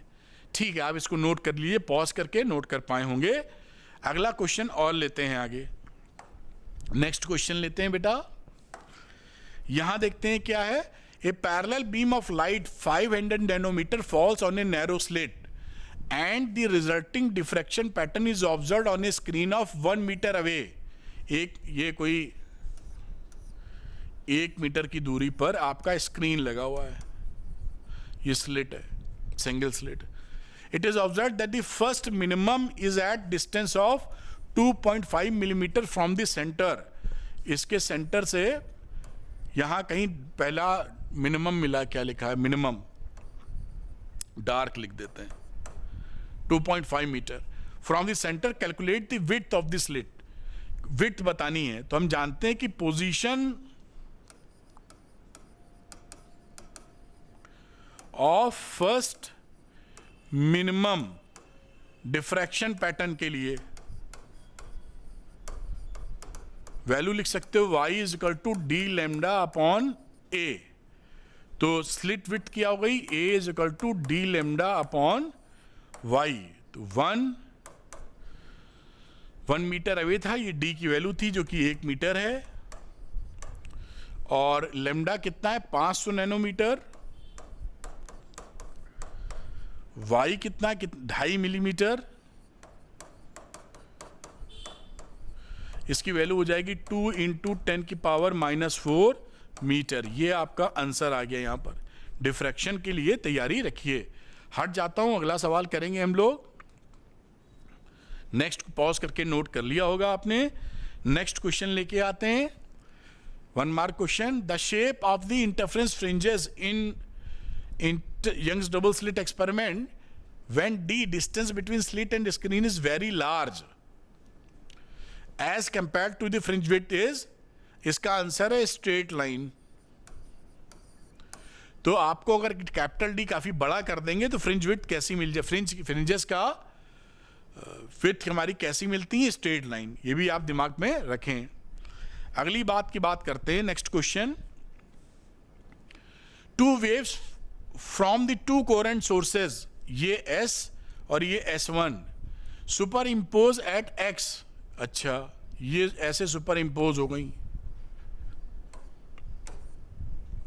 shown in the figure if x is a point on the second maxima, ये देखिए सेकंड मिनिमा, सॉरी मिनिमा का है, दो सोर्स है तो इंटरफेरेंस हो गया समझो.